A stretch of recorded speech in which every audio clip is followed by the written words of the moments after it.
No, thank you. Sleepy. Come back in an hour. Need sleepy. Please go away. Let me sleep for the love of God! It's now time for the Billy C. Morning Show, part of the Billy C. Boxing Network. Interact with the show at BillyCBoxing.com.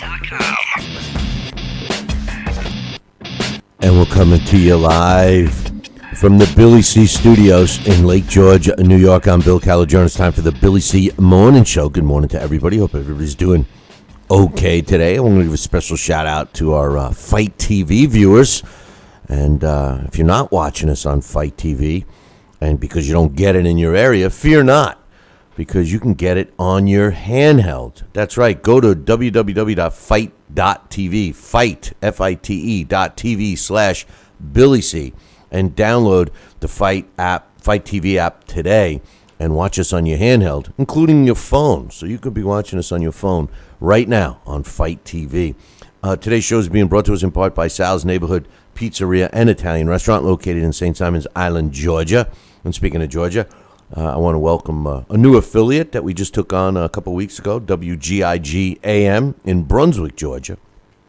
And everyone watching or listening from Brunswick, Georgia, make sure you go to Sal's Neighborhood Pizzeria and Italian Restaurant located in St. Simons Island. Check out the website, www.salsneighborhoodpizzeria.com, or give my man a call, 912-268-2328, 912-268-2328. And if you're heading back north, or if you're going south, don't forget it's 15 minutes out of your way off I-95 to enjoy a delicious Italian cuisine. Today's show is also being brought to us in part by the Keith Thurman, Danny Garcia post-fight show that we're going to be doing right here as soon as the fight is over. I'm going to give you my thoughts. We're going to get Sal and Rocky Sanacola's thoughts. We're going to get your thoughts because we're going to open up the phone line. So approximately 6 minutes after the fight is over, make sure you tune it in right here, the Thurman Garcia post-fight show. And finally, today's show is being brought to us in part by my book, Tom Molyneux, From Bondage to Baddest Man on the Planet, is available right now where all great books are sold. And you can literally get a copy of it right now by going to Amazon.com or BarnesandNoble.com. If you want to get a signed copy, no problem. Visit our website, www.BillyCBoxing.com, and follow the directions. And listen, if you want something specific on the signing, make sure you put it in the comments section. Keith Thurman, Danny Garcia, I want to break down the fight and give you my official predictions. And then hopefully we'll have some time to open up the phone lines and get yours. I got some news to talk about. I got an email or two to read. I got some quotes to talk about from both Danny Garcia and Keith Thurman. And another big fight that I'm going to be ringside for, which hopefully you got your tickets for. Up at the Turning Stone Resort and Casino on March 11th, David Lemieux is fighting Curtis Stevens in what should be a action-packed fight. Both of these guys love to knock their opponent out, and both have something to prove. So get yourself some tickets right now and see me up at Turning Stone. That's right. I'm going to be ringside, and I want to hang out with you, talk some boxing. Go to our website, BillyCBoxing.com, and click on the fight poster on the right-hand side and get yourself some tickets today. Speaking of today, joining me right now, the man, the myth, the legend himself, Sal Rocky Sanacola. What's up, Sal? Hey, good morning, Bill. How are you today, my friend? I'm doing good. Ooh, listen to you. What did you go and run a few miles this morning or what? I did. Well, it started with coffee. I got in very late, and I pretty much had an hour and a half sleep, and I just woke up, and I've been not just woke up. I mean, I woke up earlier, and I've been pumping coffee in my system. Yeah, I know, and you've been whispering sweet nothings in my ear, thinking I was somebody else. Yes, I was on the phone with my girlfriend when we started the show, and that was a plural "I do love you" kind of thing. Yeah, I get Sal on the line. Hey, we might as well let the cat out of the bag. I get Sal on the line, and before I got to say hello, Sal says, "I love you." I said, "Well, I love you too, Sal." I mean, but anyway, we gotta break down this fight. But yes, I got some things. Great fight tomorrow night, by the way. Oh, I can't wait. I got some. I got some. This is going to be a great fight. It should be a great fight. It definitely should be. I got some comments, quotes, and stuff from the guys. I want to break it down, but let's read an email I got, which is pretty interesting, because Jesse sent me an email. He actually sent me two, and one of them required me to do homework. I can't stand when you guys send me stuff that requires me to do extra work, but this one was worth it. So first and foremost, let me read the main part of the email. He says, "Hey, Billy C and Sal, can you break down the Garcia Thurman fight? How do you expect it will go? Will it be a rock'em sock'em fight? Who's going to be the aggressor? I love Thurman's confidence saying, I got to know, and I ain't afraid to let it go. My mom used to beat me, and my dad used to beat me, so you can't beat me." We'll get to that in a second, Jesse. He says, "What was your thoughts on the Yamanaka win over Carlos?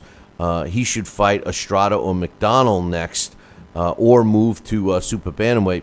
As far as the fight, he's referring to Yamanaka's win over Carlos Carlson. Yamanaka is an impressive cat. I mean, he's now 27-0 with 2 draws. He's 34 years old, which, I know a lot of fighters fight beyond that now, but in this weight division, that's kind of old. I mean, this is an action-packed division, but he was making his 12th title defense, and he beat Carlson pretty bad, Sal. I mean, he sent him to the canvas not once, not twice, not 3 times, not 4 times, but 5 times. Twice in the 5th, once in the 6th, and twice in the 7th before they finally waved it off. I think this guy deserves the credit, Yamanaka.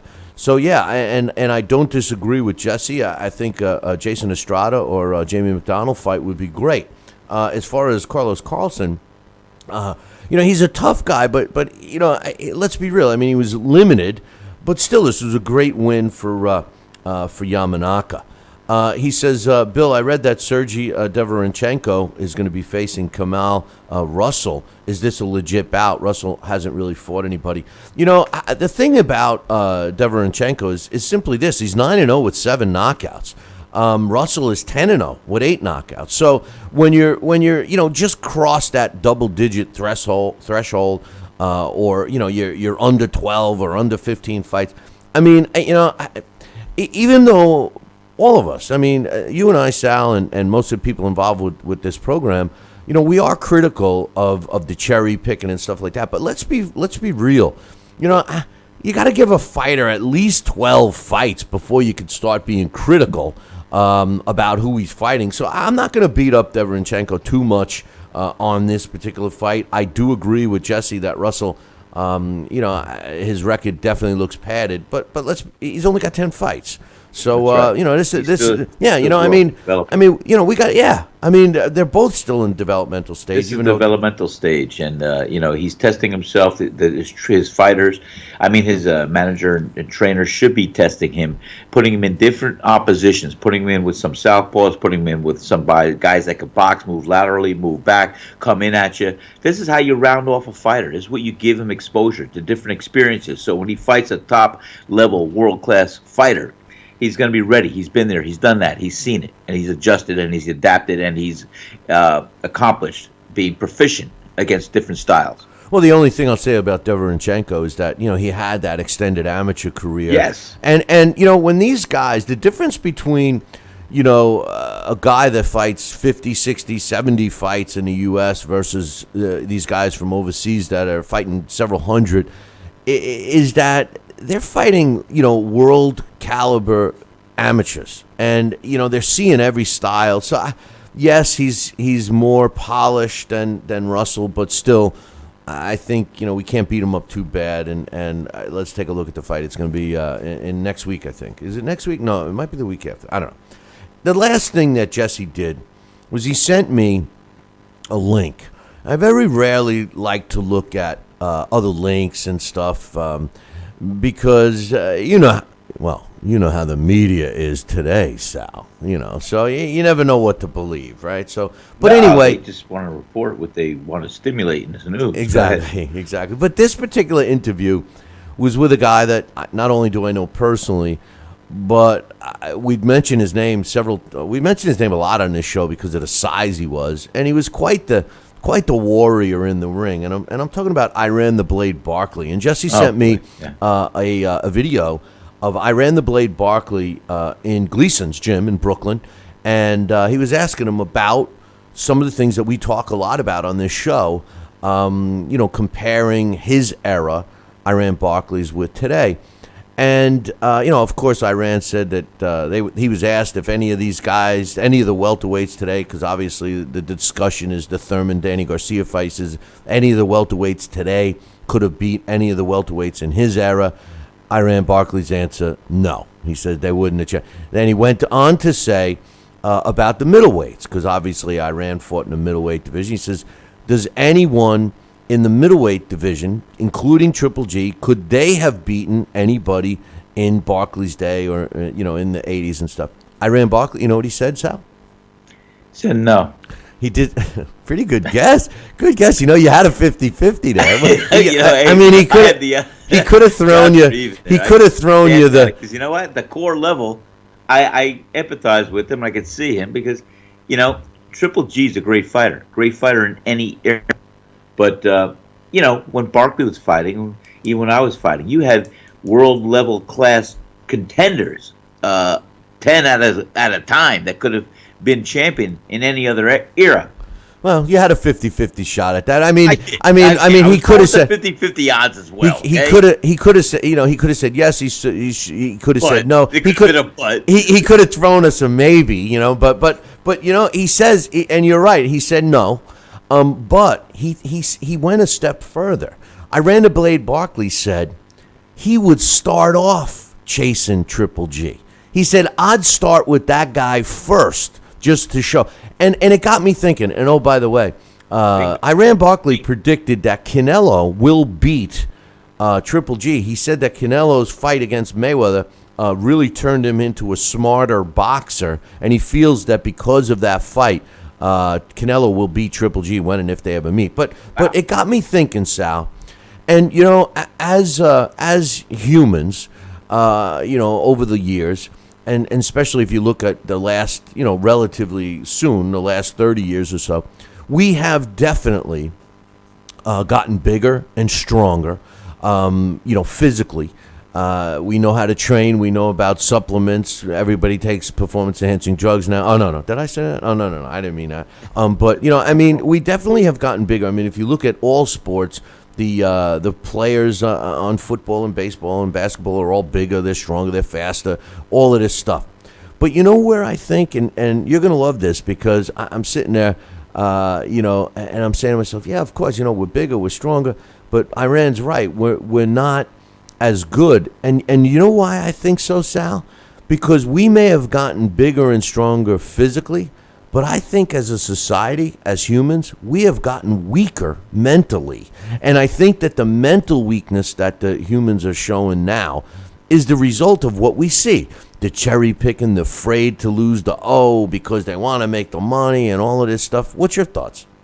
Well, of course. That's what you and I have said. There's been the emasculation and the feminization of the American male across the board in all sports by any movement you want to say. And I'm not trying to get political or anything else, but come on, we're giving out trophies to everyone. We're doing this, we're doing that.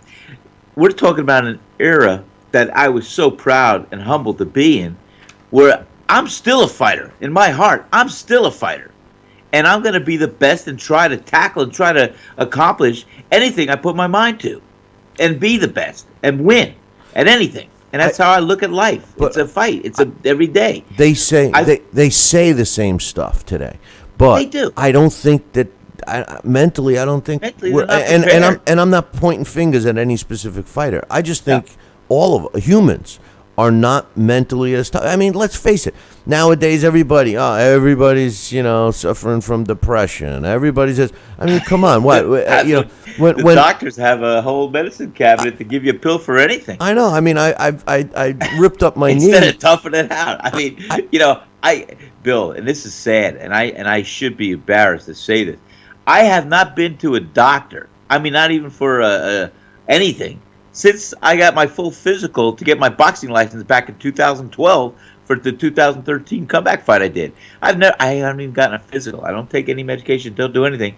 I just feel good, and I'm afraid I should probably go to the doctor, but I'm afraid what they're going to find is going to be a little overwhelming. Well, it's funny. I just ripped my knee. Well, I don't know how, but I ripped my knee up, and I went to the doctor to see what the damage was. And the first thing he wanted to do was put me on pain meds. And Well, that's just it. I'm saying to myself, I hate medication. yeah, but I'm saying to myself, I don't want to mask it. I just want to find out what's wrong. I mean, right away they want to put a Band-Aid. Anyway, we're gonna get sidetracked. Let me just get through some notes so we can some news so we can get to the main meat of the show today, which is breaking down the Thurman Garcia fight. First and foremost, the WBC has suspended Alexander Povetkin for the failed drug test. Now, what that means is they've suspended him to compete for the WBC titles at least for 1 year. He does have a list of things he's got to do. If you're interested in seeing the complete detailed findings and report from the WBC, check out our website, BillyCBoxing.com, and you will have it. In addition to being out for a minimum of a year in terms of competing for a WBC belt, the WBC has also fined him $250,000 big ones, $250,000. Now, whether he pays that, whether he ever wants to fight for a WBC belt again, will be is yet to be seen. Bob Arum made it. I don't know. I've always respected Bob Arum, Sal. But, sometimes he's like, if he's your promoter, sometimes he seems like whose side is he on, because we all know that Manny Pacquiao and Amir Khan are trying to get this fight between themselves to take place in Dubai, I believe. And, they also had a contract somewhat in place, no signatures on it, for Manny Pacquiao to fight Jeff Horn in Australia. A fight that, yes, Manny Pacquiao can make some money, but I just don't think the fans give a rat's ass about the fight. But Bob Arum said, and I quote, and he's saying that he doesn't think that the fight in Dubai will happen between Pacquiao and Khan. He says, in order for the fight to happen in Dubai, funds have to be produced to enable the fight to happen, and I'm hoping that those funds materialize. He says, however, if they don't materialize, we got to do something else. He says, but we're optimistic that the funds will materialize, and once they do, then we'll roll up our sleeves and put on a tremendous worldwide event. If it's real, we'll assist in putting on the event, but I'm not holding my breath. I'm not making plane reservations. We'll see what we see. If they come up with the $38 million they need to, the fight's definitely going to take place, and we'll all be happy. If it doesn't, there's going to be one of us that's not surprised, and he's referring to himself. My question is this: what makes him think that the powers that be in Dubai or any other place in the UAE can't come up with $38 million when it's the richest part of the world? I mean, these are guys that are driving around in cars that are made completely of gold, and that's no BS. I've seen several photos of them. Some of their soft bumpers, and they are gold. I just don't get it. Does it seem like Bob Arum is kind of trying to put a wrench in the pile here? Is he getting some money under the table from Australia, from the land down under? Is he getting money under the table from the land down under? We can make that a song. What do you think? In the world of boxing, it never is really right on the surface, and there can be a lot of underdealings and things here going on. Could I use that word, minutia? I don't know. You've used it quite a bit. I mean, I'm going to send you a dictionary so maybe you can find something synonymous with minutia. I'll get a thesaurus. Yeah. But hey, let's start breaking down the fight. I mean, let's do it. Here's but the yeah, thing. Bob Arum, I'm sure he being a politician, he's trying to be on the surface diplomatic where he's got to be, and he knows everyone's agenda. He knows what it's all about, and he's just going to release what he wants to be public now. He has his own motor and machine already in place. Believe me. Well, let's kick off the discussion on Keith Thurman versus Danny Garcia with some quotes. Keith Thurman said, "This fight's been brewing for a long time. Both of us wanted it. There's a reason why this fight's happening. We're young, we're hungry, and we're not trying to wait around. It's time for this fight to go down. Danny's a smart fighter. He's swift. He keeps rising to the top. He knows he has people underestimating him now, and that fuels him. For me, I'm fueled by legacy. I want greatness for myself. It's Danny's reputation against mine.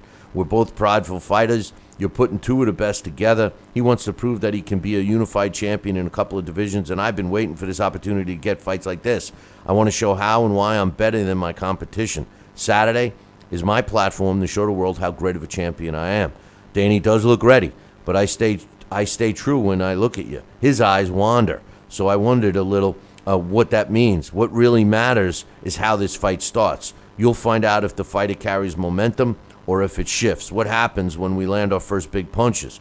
He feels confident, and I feel confident. I believe that I have no more to offer. He says, I believe that I have more to offer. I feel that I can box my way to victory. I visualize outcomes. I don't think Danny wins without a stoppage. If it goes to the scorecards, it'll favor me. Reading between I can't disagree with him. Well, reading between the lines, and when I give you my thoughts on the two fighters, it seems to me that Keith one-time Thurman, is respecting Danny Garcia's pop, and he's going to try to outbox him. And Keith Thurman is a decent boxer. Maybe we're all expecting and hoping for some fireworks. And I know when you do get Keith Thurman in an exchange, he does stand in the pocket, but he also gets lulled into trying to outbox you sometimes. And Danny Garcia can cut the ring off. The one thing I will say about Garcia is that he does have a suspect defense. I mean, his hands sometimes are a little low. Anyway, I'll get to that in a second. Danny Garcia says this fight does deserve all the media attention that it's getting. I've been a champion for 5 years already, and I've been a unified champion. Saturday, I have an opportunity to unify yet another division. It's always been a dream to unify multiple divisions, and now I got my chance. We put in all the hard work. We did everything we had to do. I feel good, and I feel confident. On Saturday night, I'm going to be the unified champion again. He says, I fight to win. Legacy is important to me. I have more milestones than Thurman. This is his biggest fight. I've been in big fights before. Every championship fight is part of history. People say he's bigger. People say he's a bigger man because he's been at this weight longer than me. He says, but I'm taller than him, I'm wider than him, and I got a bigger back than him. He says, I feel like I'm the bigger welterweight. He says, you don't chase a legacy or money. When you get desperate, you'll try to take a shortcut. Everything I do is for the love of the sport. I've been blessed to be in this position. I've been an underdog before. All the underdog means to me that there's a whole bunch of people who don't know what I can do. I rise to the occasion every time. I win because I'm better. On Saturday night, I'm going to prove it again. The one comment, obviously these guys are all trying to say the right thing, but the one comment that they are. The one comment that I'm a little perplexed by is he says, when you get desperate, you'll try to take a shortcut. I'm wondering if he's saying Who's that referring to. Yeah, that's the whole thing. Exactly. Is he calling Thurman or himself or what? I mean that opens some debate. Yeah, is he saying? I don't want to interrupt you now. No, but is he saying that this is he directing that to Keith Thurman? Is he saying you, as in everybody that's a fighter? That it's human nature. That's kind of maybe that's what he's saying. I would hope that would be, because this is no shortcut, and this is, I'll tell you what, this is what you want to hear from two confident fighters. I don't want to hear that. I don't want to hear that when the going gets tough, you try to take a shortcut. That's a cop out, and I don't think I want to think that if Danny Garcia thinks that everyone does that, or if he's speaking about himself, then Keith Thurman's going to win this fight. I think, and I hope that he was just trying to get into Keith Thurman's head with that line. Or talking generalities, possibly. Yeah, but generalities, I don't want to hear that either. No. I mean, because, that's not the path one would take. That's a world-class champion that has blinders on, that sees something. You're right. That came out of a place that I don't know he meant to be. Well, I mean, from my own experiences in life, forget about boxing, it seems like a lot of times if you try to take an easy way out or a shortcut, if you will, it's not usually the better choice. How many times have you doubled down on a blackjack hand and come up losing? Hey, I play craps, all right? I knew you did something, okay? I've seen you gamble at a casino. All right, let's look at these two fighters. Keith Thurman has been a welterweight technically longer than Danny Garcia. Keith Thurman is the WBA world welterweight champion. The computer sees him at number 2, which is kind of a little strange because, I guess Manny Pacquiao is number 1 because Danny Garcia, the computer, has at number 3. So I'm a little confused there. But Keith Thurman is 28 years old. He's 5'7.5". He's never fought below 145.5 pounds since he turned pro. And he actually started in 2007 fighting at technically a junior middleweight level. He was fighting around 150, 152 pounds, which is common for young fighters to fight at. It's not 154, but it's a couple of pounds over their, projected weight class. His last fight to me was his biggest fight against Sean Porter. And I actually thought that Porter won that fight. Instead Keith Thurman got a unanimous decision. He also fought Luis Collazo, who was winning the fight, and then all of a sudden just didn't want to continue. At the start of the 7th round, he actually rocked Keith Thurman a couple of times. His fight against Robert the Ghost Guerrero was a decent fight. Robert the Ghost Guerrero is a quality fighter. He's just seen better days, and he was way better at the lower weight class. So when he moved up to fight at the welterweight class, he just wasn't the same. And the fight that kind of changed everything, in my opinion, for Keith Thurman was the Leonard Bundu fight. In that fight, Bundu, who was undefeated going in there, was not known as a knockout puncher, and Keith Thurman just avoided him all night long. He gave him too much respect. It was, in my opinion, it was one of his lesser quality matchups. Now, he did have some wins over other big names like Julio Diaz and Jesus Soto Carras and Diego Chavez and even the old Jan Zavic. But at the end of the day, Keith Thurman, his nickname one time, I think a lot of him. What you're saying, the fluff without the stuff. I'm tired of hearing. You don't want the rhetoric, the pounding of the chest. That's the fluff. You want the stuff, the substance, with the meat of the matter. What's going to happen? Just show us what you can deliver. Well, don't talk about what you want to do on top of the top of the pile. Ever since he beat Sean Porter, he's been pounding his chest, and he's taken on a different persona. I don't know what to think. I think he's trying to convince himself. I don't think he really wanted the Sean Porter fight. If everybody recalls, he postponed it because of some accident that was pretty questionable, and I think he was kind of nervous about Porter. And then at the end of the night, he gets his hand held raised, and all of a sudden, I think that confidence has really carried over. He's stepping in the ring with Danny Garcia. Danny Garcia, he's been a blue chip. I also look at him as a blue collar fighter, but he's also a blue chip fighter. Danny Garcia latched on to Shelly Finkel early in his career. He had a very extended, successful amateur career, and he was always on these big cards thanks to Shelly Finkel, where he got to be on the big stage. Now, he wasn't a main event, a co-main event, or anything like that, but he was at the events. And, his rise to the top, and incidentally, he started out at 140 pounds and then, continued, won a title. His last 4 fights have been at the welterweight division, and he beat Samuel Vargas, Robert Agos Guerrero, another victim of Thurman, Paulie Malignaggi, Lamont Peterson. They were all at the welterweight level. He also fought and almost didn't win against Lucas Matisse, Eric Morales. He beat Zab Judah. These were all guys in the twilights of their career. No one can argue his fight against Amir Khan when he knocked Amir Khan out in 2012. I mean, the guy who your buddy Nate Campbell. He beat Nate Campbell, but the truth of the matter is all of his success, most of it came at the junior welterweight division. The thing is that he is bigger than Keith Thurman. He's an inch taller. He's got remarkably, although he's an inch taller, he's got a half an inch arm reach less. At the end of the day, this is what I see with this fight, Sal.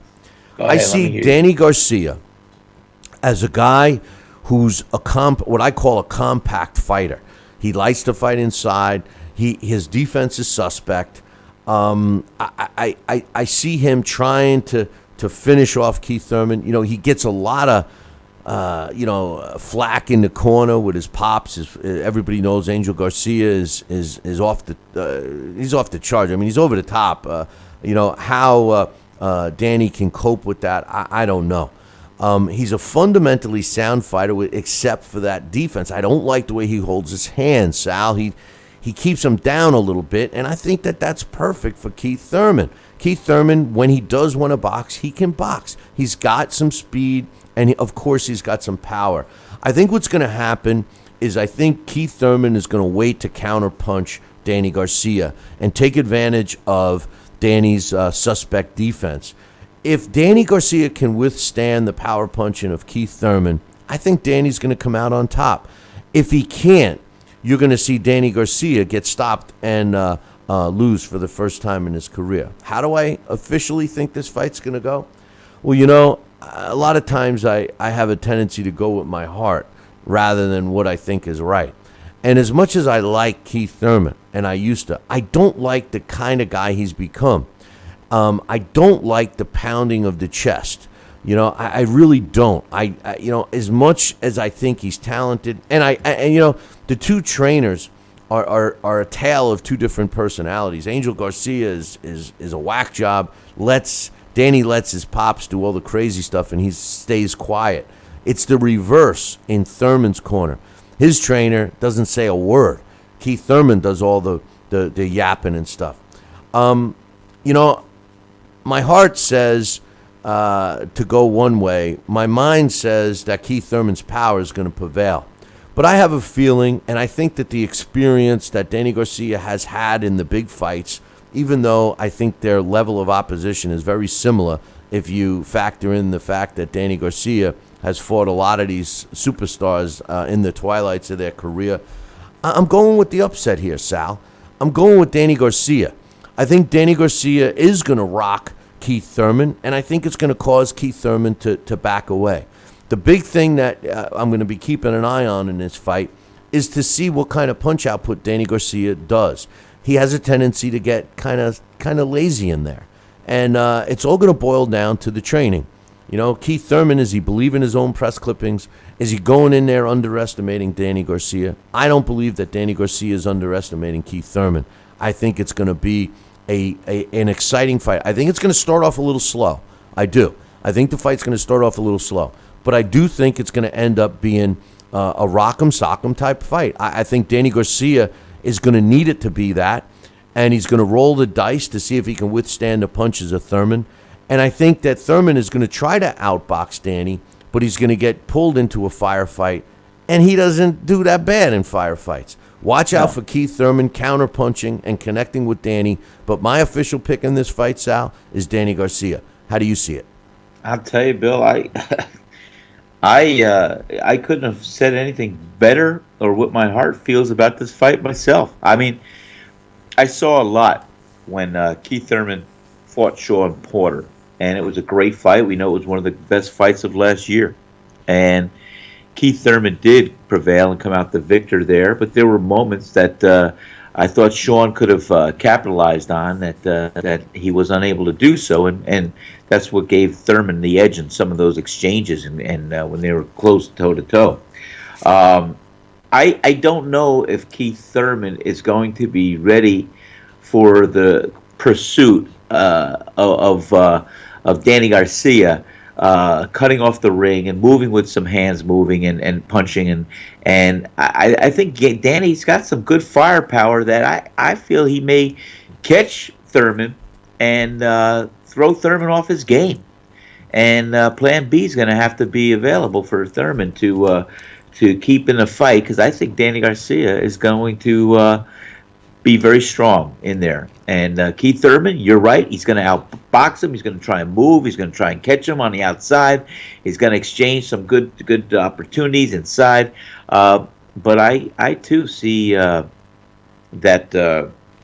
the fight with Danny Garcia coming up, maybe the victor tomorrow night. You know, the funny thing is Sean Porter has to be a guy that most of these welterweights are avoiding. I happen to love Sean Porter, but the problem... Yeah, I know you do. I know. And they fought a great fight.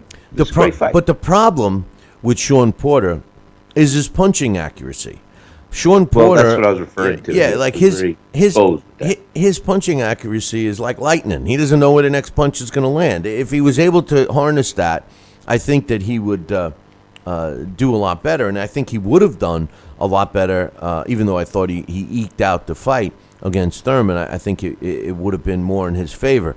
Again, in that particular fight, it just seemed like they weren't scoring for Porter as much. But in this fight, I think that Danny Garcia, his style, what he does best is he delivers those short, powerful punches. He's going to especially right on the inside, and he's accurate. He knows where the punch is going to land. I think if he can somehow lull Thurman into a close-range fight, work his body a little bit, and just get Keith to drop his guard. Because let's face it, Keith Thurman has a solid stance. His defense is decent.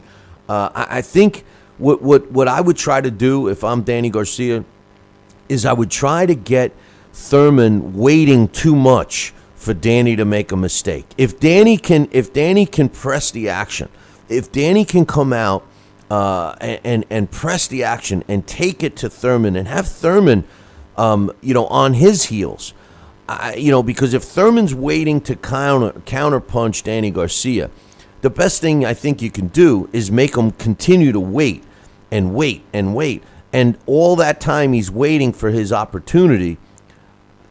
In theory, Danny Garcia is winning on the scorecard. So I think it's going to be, it's an interesting fight. I could be 100% wrong, and Danny Garcia can go in there and Keith Thurman knocks him out because of his punching power. I mean, that wouldn't shock me. It wouldn't shock me at all.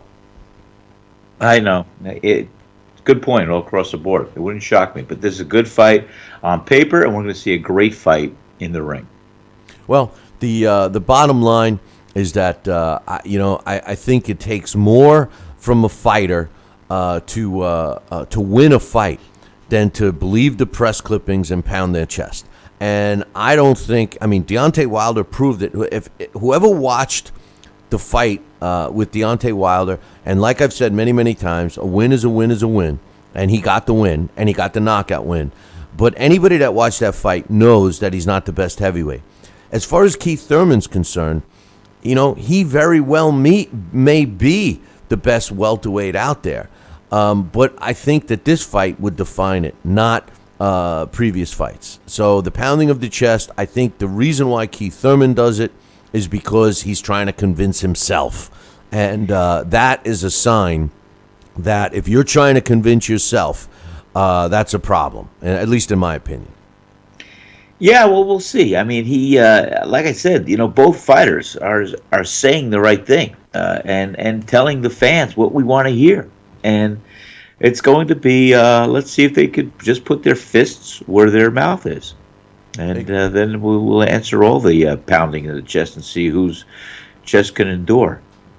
I don't know if that was a good analogy. I don't know, but I know King Kong pounds his chest, and he can kick everybody's ass. But anyway, well, let's open up the phone lines and get your thoughts. I want to specifically talk about the Thurman-Garcia fight. Give us a call, 845-228-8710. Let's make it quick. We want to try and get a couple of callers in. 845-228-8710. Another big fight that's coming up, David Lemieux against Curtis Stevens. I'm going to be ringside. They had some quotes. Curtis Stevens said, "This should be a good fight. Me and Lemieux have the same kind of come-and-get-it style. People think of me as a hard puncher, but I'm an all-around fighter." He says, "I can slug, I can box. My first reaction is to take you out, but I can box too." He says, he goes, it doesn't I could take you out too. I could box. I could bring it to him. I could fight for rounds. He says Lemieux's used to coming forward, so in order for me to do that, I'll have to stay right there and clutch. We'll see. No matter what he brings, I'm going to win. I'm prepared this time. As far as David Lemieux, well, he made it pretty simple when David Lemieux said, I'm going to destroy Curtis Stevens. Training camp's going great. I'm ready for war. Let's go. We'll see how tough you are in the ring. I like that. We got somebody on the line right now. Sal, what's your name? Where you calling from? This is Mike from Michigan. Hey, Mike from Michigan. How the hell are you, brother? Morning, Mike. Yeah, it could be better, but it is what it is. Is today Friday? Is today Sanderson Friday, or am I off my rocker? Sick Thursday. Today's Friday. We're getting your thoughts on the Danny Garcia Keith Thurman fight, my man. All right, Danny Garcia and Keith Thurman. I'm going to go with Keith Thurman, even though I don't necessarily like his new style of running around. If you remember correctly, when he was brought up on HBO and he fought, I don't know who he fought. He fought a couple times on HBO. It was this one time, Keith Thurman, one time, knockouts. That's all I do is knockouts. And he did. He went forward and pressed for knockouts. Didn't seem scared. Now he's on Showtime. Now he says he's using his boxing ability, but I just see him pop, chopping and running around, to be honest with you. But he's winning, so I'm going to go with Keith Thurman. I say he pot shots, and I don't think Garcia is going to be able to hurt him too much unless he gets caught with a body shot, which is what everyone's saying. However, Thurman's never been down with a body shot. He's gotten hurt, but never been down. So I'm gonna go with Thurman. I'm gonna go with Thurman. What about you? Well, I'm picking. I've always liked Thurman. I think he's a power puncher and everything else, but I don't like what he's become. I can't Agreed. stand the persona of him anymore, and I think that he has been hurt by body shots, and the best thing really, I'm picking Danny Garcia in this fight. I think Danny Garcia is a more compact fighter. I think he's going to break down Keith Thurman. I think Keith Thurman is going to wait to counterpunch and take advantage of Danny Garcia's, in my opinion, lazy defense. So I'm going with my heart on this one. I think that boxing needs Danny Garcia to beat Keith Thurman. That's what I think. But I'm picking Danny in this one, brother. Do you want to do another bet or no? Are we done betting? Did you beat that? Who won our last bet? I'm I 0 think for he 1. did. I watched it. Well, Oh. actually, I mean, I didn't lose out. I bought the book and I enjoyed the book. So I mean, it's not like it. That's what we bet on last time. If I lost, I bought the book, and you signed it, but I forgot to say you signed it part. It was a win-win for me. So, regardless, we'll just say, I don't know. Forget the bet. I'm just going with Thurman. You go with Garcia. That's fine. I told you why. But one thing I want to say is, don't you just love how Keith Thurman and everybody talks about themselves in third person now? I can't. Listen. I can't. What bothers me. Yeah, but what bothers me is that the younger fan base. We got a one of them. I'm assuming, and you know what they say about that in our chat room right now. Who they're blind. They don't know. They don't know the sport. And what are they saying? Well, I'm not going to give them the time. But the truth of the matter is that. The way these fighters are today, it starts off at the press conferences. I'm going to do this. I'm going to do that. Oh, I get you in that ring. Oh, boy. And then they run like, the little bitches that they are, And I'm not suggesting that Keith Thurman or Danny Garcia does that. But Keith Thurman certainly has become bigger than life in his own mind.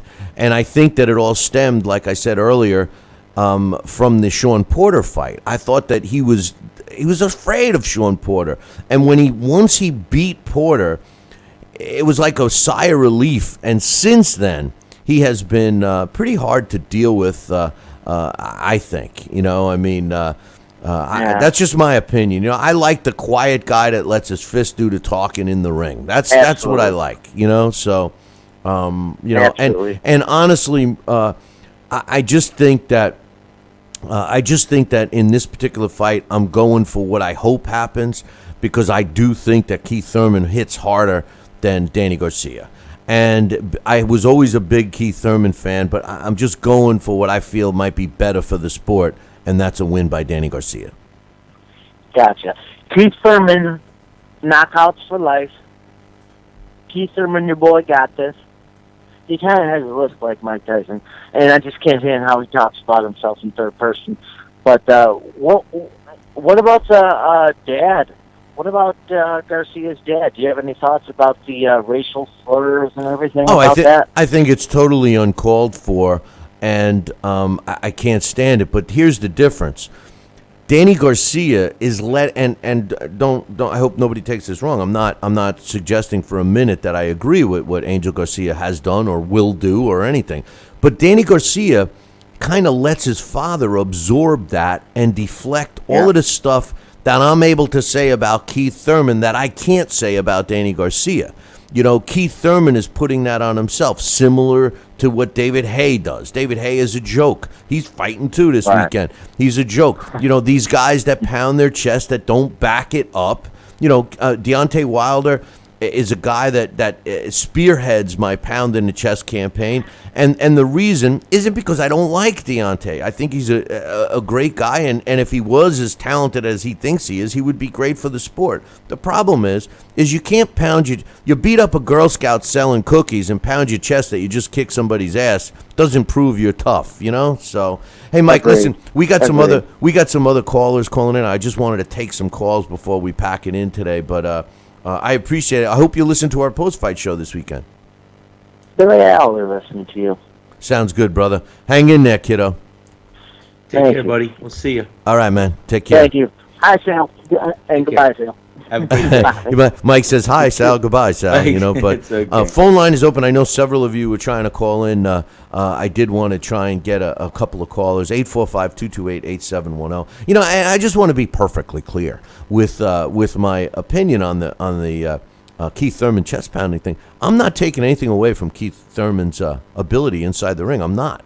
And I am, if you read between the lines, I'm saying that I think that Keith Thurman, is better than Danny Garcia. I just am pulling for Danny Garcia because I like the style of a fighter who keeps his mouth shut and tries to do the work in the ring. And let's make no mistake, Danny Garcia has been handed some cupcake opponents. I mean, the Rod Salika fight is a great example of a fight that he gets handed. He goes over to Puerto Rico and most people thought he lost. So. Anyway, Dax is on the line. What's your thoughts of the fight, brother? Morning, Dax. Good morning. On paper, of course, it looks like Keith Thurman should go and get the win, with this massive, tremendous Superman power that he has. I've said for a long time, Keith Thurman isn't as good as Keith Thurman says he is, and he's not as good as people like to think he is. Keith Thurman is an average fighter in a very average era right now. Once Floyd Mayweather left and once Manny Pacquiao dwindled down, that division really just got watered down. So Danny Garcia is a guy who you stated before, Bill, very accurately. He's kind of a blue chip guy. He's patient inside the ring. He's shown he can come back from being down in fights on the scorecard. Danny Garcia is not really the most skilled guy when it comes to footwork. He's not the most mobile guy, but he's a patient guy, and he's a very accurate puncher. So what I think is going to happen is Keith Thurman, he's going to taste a little bit of Danny Garcia's power. Not that Garcia's a huge puncher, don't get me wrong, but the accuracy, and he's a fair puncher. Thurman is going to try and box him. Danny Garcia, his defense isn't the best, but it's better than what I think you're giving him credit for. Keith Thurman is going to try to jump around, dance around. He's going to do his kangaroo hop that he does, like he did against Bundu, and he's going to learn that Danny Garcia is not going to be deterred. And what's going to happen is the first time he goes on the ropes, he's going to try and do like he did against Sean Porter. He's going to cover up. He's going to hope that he just waits it out. Except Danny Garcia is not going anywhere. Danny Garcia isn't going to swing wild, and Danny Garcia is going to stop Keith Thurman. You know, I'm actually surprised you're picking Danny too. Me too, but I thought that's how I see it. In I my know. heart of hearts, I agree with you and Bill, Dax. I think Danny Garcia is that persistent punching machine inside there where he's not going to get easily deterred, and he's a little more precise with some combinations and punches, and he's got a little pop on there. And yeah, I agree with both of you. Yeah, no, I tell you, I hope you're right that Me that too. I hope that Dax is right that I'm wrong about Danny's defense, because when I watch Danny fight, his hands are always down. You always see his whole face.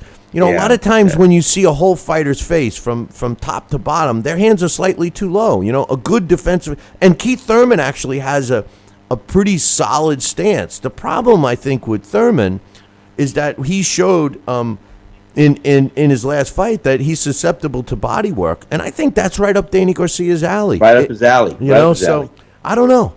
And I'm glad you're making the point, Dax, about Keith Thurman bouncing around trying to outbox him, because I think that that's his game plan, that they are underestimating Danny Garcia's ability to cut the ring off and control the action. And his line at his comment when he said that if the fight goes to the scorecards, I'm going to win, that sounds like that's something that's been talked and whispered in his ear all through training camp, that he's a better boxer, that he's going to win on the cards, this and that and the other thing. And I think that's a dangerous game plan. Well, the comment you were wondering about with Danny Garcia saying, well, guys, they take shortcuts. You know, what he means by that is exactly what I described about Keith Thurman, and we've seen with Keith Thurman. When his one time, Mr. One Time, does not get it done with the one time, Keith Thurman doubts himself. You see it in there. Anytime a fighter is placed on the ropes and just covers himself up, you're doubting yourself. You're hoping to get through that storm. And you have to keep going back to the Sean Porter fight, but that's what it was. Sean Porter, as you stated before, if he was more accurate and he just didn't hope that that punch would land cleanly, Keith Thurman would have been knocked out. There's no way to sit there and argue that. As many punches as he was getting hit with, he stood there, he held in close. He was like a kid on a schoolyard in his first real fight, hoping that he just doesn't get hurt. And that's more or less what it 100%. really was. So, Danny Garcia, though, that's not going to happen with Danny Garcia. So Danny Garcia has a pretty solid chin. He's not smaller than Keith Thurman, and that's where that shortcut thing comes in. You know what? You're not going to dig deep like I am. You're going to sit there and try and hope you can pot shot me, not one time me. I'm tired of that expression. You're going to hope you can pot shot me. You're going to hope you can bounce around me. Yeah, you're going to win some rounds, but you know what? It's a 12-round fight, and in these 12 rounds, I'm going to eventually catch you because I'm willing to dig deep. Keith Thurman, you're not willing to dig deep, and you know what? You refer to yourself in the third party, but you know what? There's only going to be one of you and one of me. It's not going to be me against two of you. Let me ask you this real quick. Good, Dax. Let me ask you this real quick, Very good. Dax. Do you think? Because Danny Garcia, percentage-wise, he's obviously over 50% knockout ratio with him. Of his 33 fights, he's put 19 out, giving him a 58% knockout ratio. But he's just not known, at least off the top, as a knockout guy. Do you think that he has been in there with some fighters that can hit as hard as Thurman? Well, at 140 pounds, he's been in there with Lucas Matisse, and Lucas Matisse can hit hard. Amir Khan, people say what they want, but at 140 pounds, despite the chin, Amir Khan can hit. At 140 pounds, Amir Khan was a puncher, and the speed. Danny Garcia has dealt with guys with speed. Keith Thurman, he's fast. He's not Amir Khan fast. He's not Zab Judah fast. So Danny Garcia has a more rounded opponent. You speak about a lot of the guys were in the twilight, but you know what? Those guys were not quite shot, but they were also on that level where, Danny Garcia, they were able to help him complete his skill set and make him into a more rounded fighter. I believe Danny Garcia is a guy who goes in there a little bit less relaxed. Keith Thurman, in my opinion, has kind of that, again, back to the schoolyard mentality thing. I don't want to get beat up. I don't want to lose in front of everybody because, it's more like a pride thing. He'd rather take, the ugly win and hope, on the end, if the scorecards go to, if it goes to the cards, it's going to go in my direction. So to me, you know what that says? All I got to do is just make sure that I last the fight, and I'm going to get the win anyway. That's a great point. And my question, do you think he's right? Before we let you go, do you think that Thurman's right in a sense where if this does go to the scorecards, are people leaning towards, well, specifically, are the judges leaning towards Keith Thurman? Do you think that he steals a fight from Danny? Is Danny going to be busy enough to win on scorecards? He might not. So Keith Thurman could be right, and there was I think it was Coach mentioned in the chat room, and I've heard other people say it. The Angel Garcia. Sometimes it's who you're involved with and who's around you that can bring you down. And Angel Garcia is a guy that they're kind of hoping. You know what? Do anything just to get him out of here, even if it means taking a win from his son. In the end, in truth, now take away go behind the scenes when you talk to people and you think about it. A Keith Thurman win would be the optimal win for the promoters and everyone else, because what's going to happen is that will set up the winner of Brooke and Spence. And I don't care if Brooke wins or Spence wins, neither Keith Thurman or Danny Garcia beats either. And, if Errol Spence wins and he goes in there and he fights the winner of this, all of a sudden now you have a megastar inside the division. And that's what, that's good for business, and that's what they want. So either way, this is the last hurrah for either one of these guys. They're hanging on. Eventually, both those are going to go by the end of 2017, no matter how it is. But Danny Garcia, officially on my card, is going to get this one way or another. Sounds good. I'm glad we're on the same page. Very I don't know good, if that's Dax. good or bad, but Dax, I appreciate the call, my man. Wait, All right, everybody, and I'll talk to you during the post fight. That's right. I was just going to Have a say. great day. Thanks, brother. I was just going to say, but he beat me to it. But concerning, we'll try and take one more call. 845-228-8710. Concerning the corner, that Dax reiterated what Coach is saying here in the chat room. If Danny Garcia's corner can stay, cool. You see, this is where I think that people got to stop with the Angel Garcia. Not that Angel Garcia is not a dick, because he is, but that's his role. I think that Angel Garcia has taken on that role. He's become the cushion, the buffer for Danny Garcia. When push comes to shove in that corner, I think that Danny Garcia knows that his father is his father. I don't see it being as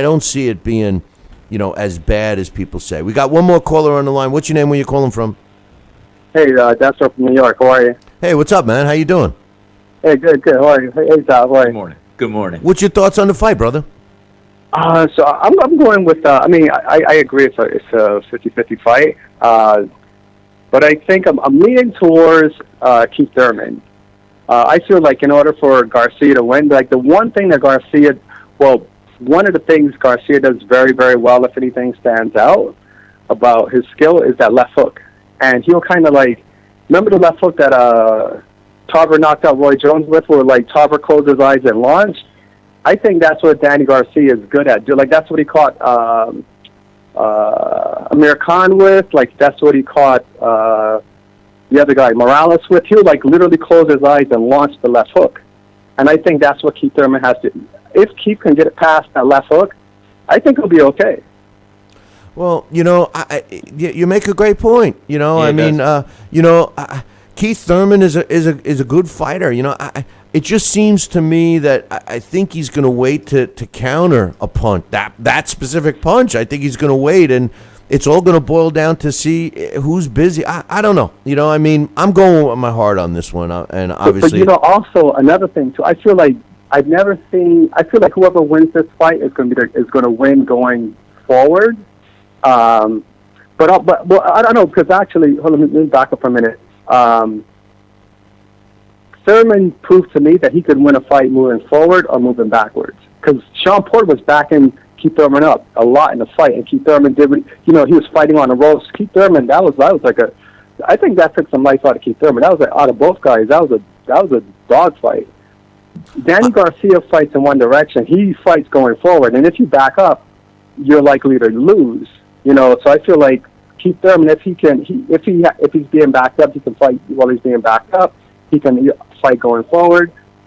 I think it comes down to who's getting backed up the most, because I've never seen Danny Garcia fight going backwards. Even Lucas Matisse, he wasn't backing up Danny Garcia. And it was weird to me, Danny Garcia was actually backing up Lucas. So I feel like it may come down to, can Danny Garcia fight going backwards? Keith Thurman, we know he can.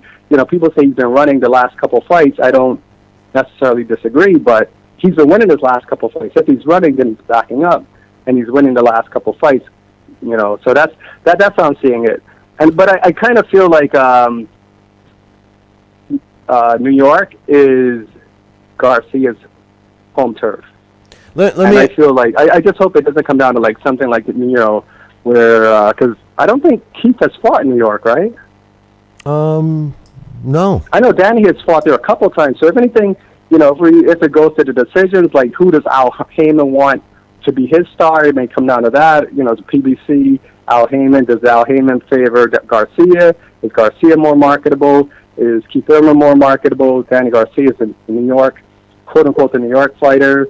But I hope it doesn't come down to that.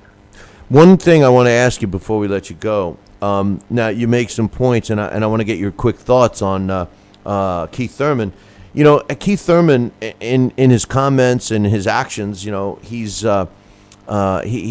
banking on the fact that he's bigger. And what I read between the lines too is that his team is putting a lot of ideas in his head, whispering in his ear, and he's running with them. He's believing them. He's putting the faith in his corner, which is good. But do you think that once that fight starts, and when and if, because none of us have seen these two in the ring at the same time, because we'll see the real size, if anybody's got an advantage or a disadvantage during the fight come Saturday night, because nothing matters until everybody's fully hydrated and everything. Do you think that mentally that changes anything for Keith Thurman if he sees that Danny Garcia, in fact, isn't smaller than him? No, because Keith Thurman, remember, he's been in the ring with Sean Porter, and Sean Porter, I think, he's fought. I think in the amateurs, he fought at 65 pounds in the amateurs. Right. So I don't think Keith is worried about the size of Garcia, and I think when it comes to corners, Keith Thurman's corner, Dan Birmingham, the guy is like one of the most underrated coaches in boxing. So I think when it comes down to it, and another thing too, right? I grew up in a bad neighborhood. I moved out of the neighborhood like 20 years ago. I know a crackhead when I see one. Angel Garcia is that guy. He's on some sort of drugs, and that's the type of confidence. That's the type of guy that Danny Garcia has to go back to in his corner, and he has to get instructions from somebody who maybe Angel Garcia is better when he's on drugs. I don't know, but if I were to pick one guy and the going gets tough, I would rather have somebody experienced and not high in my corner giving me instructions and not getting emotional and screaming and acting crazy. So, but I don't think size is going to be an issue. And if anything, because Thurman, he's been in the ring with bigger people. All right, man. Fair enough. Hey, we hope you tune into we hope you tune into the post-fight show and give us your thoughts after the fight. Yes, sir. Thanks. All right, brother. Take care. Bye-bye. Great day.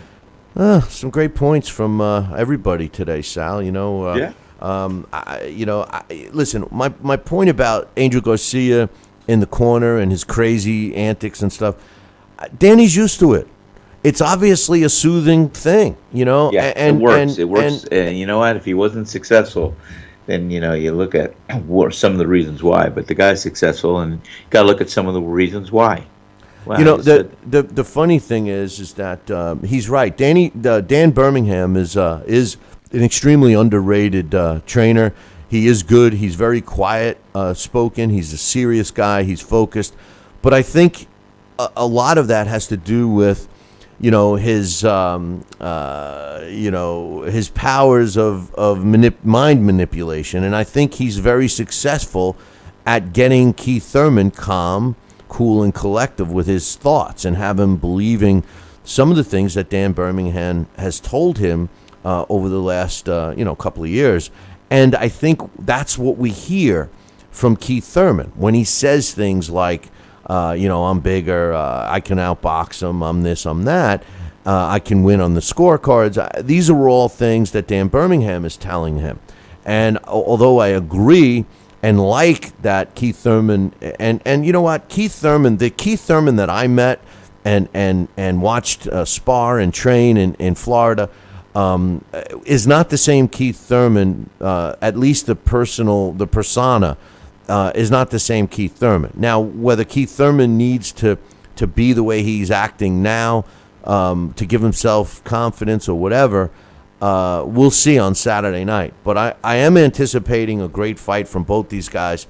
And for everybody watching or listening right now, don't forget to tune in right here. As soon as the fight is over, we will be going live approximately 6 minutes after the official announcement is made, and we will be talking about all the televised fights on that card and any other hot news that may come across. Like if anybody gives two craps about David Hay and Tony Bellew, that fight would have already taken place by the time we go on. So make sure you're tuning in here for the post-fight show. We will be giving you our thoughts, and then mostly we'll open up the phone lines and stay on as long as you guys are calling in. But remember, we take one caller at a time, so don't overwhelm us with that. But I know, when Sal is silent, you know what that means. He's typing in the chat room, because that's what it is. Sitting on my hand. We got to get. That's what I'm gonna do. When next time we're together, I'm gonna get tape. I'm gonna tape your hand so you can stay away from there. That's right. But anyway, on this day in boxing history, March 3rd, in the year 2001, John Ruiz wins a 12-round decision over Evander Holyfield to win the WBA World Heavyweight title. It took place in Vegas. On this day in 2001, Brian Mitchell knocks out Manuel Sayaka in the 12th round to regain the WBA's World Super Middleweight title. Also took place in Vegas.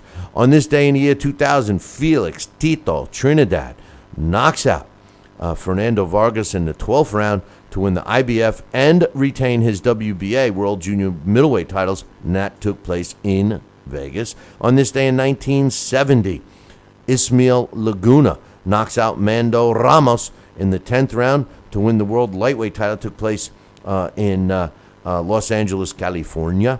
On this day in 1944, Bob Montgomery wins a 15-round decision over Bo Jack to win the World Lightweight title. It took place at Madison Square Garden in New York City.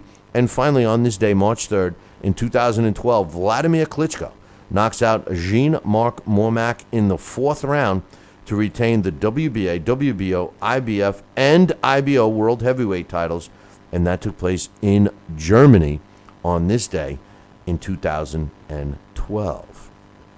Any final thoughts, Sal? No, I'm excited about this weekend, and we've been fortunate to have last couple of weekends free nationally televised TV with big fights, and I'm very grateful for that. And tomorrow night, I think, is going to be one of the best ones we've seen yet. Well, it's definitely a significant fight. Definitely. It has a significance, of course, in the welterweight division, and I'm glad to see these guys are all finally fighting each other. I guess all it took was to get rid of Floyd Mayweather, and now these fighters have to fight each other. Which is good stuff. And they're both saying the right things. I mean, they're confident. They're both looking to challenge themselves, and they're both looking to be the best. This is fighting. This is what it's about. This is how the best rises to the top. Well, you just used the choice of words that I love. Both of these fighters, regardless of who you think's going to win, regardless of who wins, they're both challenging themselves and you got to give him credit for even fighting each other. Something that's been not happening in this sport for quite some time. And as Dax mentioned, we have the Kell Brook and Errol Spence Jr. fight coming up. That's another one. And Errol Spence Jr. might eventually rise to the top of all these guys when you take in consideration that he's the youngest of them, and the guy that seemingly is trying to fight the top guys quicker than most. And Kell Brook, I mean, come on, he did the same. And then the potential winner of that fight fighting the winner of this fight that we're going to be talking about Saturday night. I mean, that's all good stuff, especially for the welterweight division. We got the middleweight division being contested with Triple G taking on Danny Jacobs. That's another fight. Daniel Jacobs. Daniel Jacobs. I mean, how much? How much credit do we got to give him for taking the challenge of fighting Triple G that no one else seems to want to fight? And then don't forget, we got the heavyweight matchup between my man AJ, Anthony Joshua, taking on the guy who dominated the heavyweight division for nearly a decade in Vladimir Klitschko. So, I mean, these are all fights that are coming right up. Well, Bill, and it's exciting. It's like I was saying all last year. I mean, boxing's got to reboot itself. People have got to rise to the top again, and maybe this is some of the fights that we're going to be seeing this year. Wait, it looks like that. I thought you said that our political system had to reboot itself. Oh, that too. I think our president has has done that, and we're gonna see how it reboots itself. Well, I tell you something that's being rebooted right now is the New York Jets, because the Jets are getting rid of all of the veteran players. It seems it was announced this morning that the receiver is going, a guy that was very outspoken, that we picked up from. He was formerly with the Bears and with the Dolphins, and then he came over to the Jets, and he's gone. Revis is gone. Nick Mangle is gone. Gilchrist is gone. So we'll see what happens. But hey, Sal, we'll be looking forward to the post-fight show tomorrow. And yes, I know you got to get yourself some sleep, but too bad you don't have time because you got to go into the restaurant. Absolutely. All right, my man. Well, listen, make sure you guys tune in for our Saturday post-fight show. And it's not the same time or same channel, but it is the same channel, but at a different time. But then after that, on Monday, you can choose to tune in right here. Same bat time, same bat channel. Until then, ciao, baby.